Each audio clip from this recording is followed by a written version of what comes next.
Look at a railway track, not the train, the track itself. 2 steel rails, and underneath them, thousands of small, rough stones. Now, think about this. Why are they there?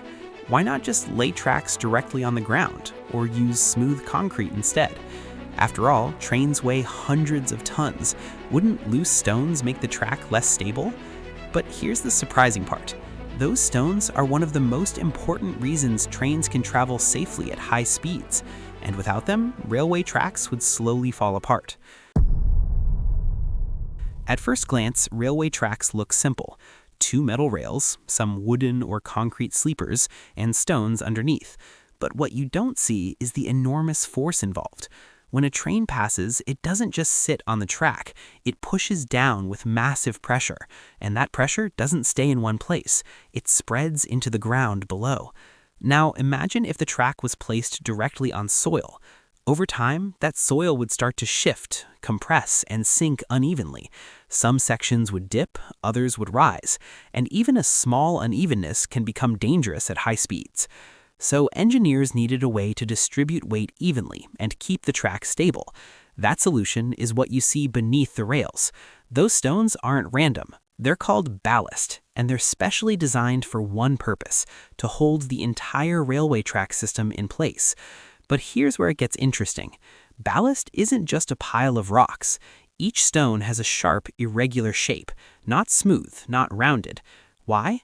Because rough edges help the stones lock together tightly. This creates a stable, interlocked layer that doesn't move easily. So when a train passes over the track, the weight spreads across thousands of stones instead of pressing into one point. But that's only part of the story, because ballast does something else that's just as important. Those stones don't just support the track, they also protect it from water, and this is more important than it sounds. When it rains, water seeps into the ground. If the track sat directly on soil, that water would turn the ground soft and unstable. Over time, the track could sink, shift, or even collapse. But ballast solves this problem. The gaps between the stones allow water to drain away quickly, keeping the ground below dry and firm. But here's something even more surprising. Ballast also helps control something you can't see: plants. Without those stones, grass and weeds would start growing around the tracks, and roots can slowly weaken the structure beneath. But the rough, dry environment created by ballast makes it difficult for plants to grow.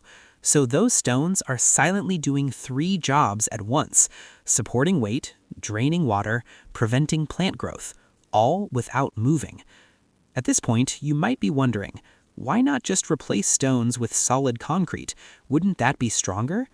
In some cases, modern rail systems actually do use concrete tracks, but traditional ballast still has one big advantage: flexibility. When trains pass, tracks expand, contract, and slightly shift due to weight and temperature. Ballast allows tiny adjustments without breaking. Concrete, on the other hand, is rigid. If something shifts, it can crack, and repairs become much more difficult and expensive. With ballast, maintenance is simpler. Workers can adjust, replace, or realign tracks without rebuilding the entire structure. So the next time you see a railway track and notice those thousands of rough stones underneath, remember this: they're not just there to fill space. They're carefully designed to hold everything together, to carry massive weight, to drain water, to prevent plants from taking over, and to keep trains running safely day after day. Without them, those perfectly straight tracks you see would slowly lose their shape. Sometimes the most ordinary things are doing the most important work.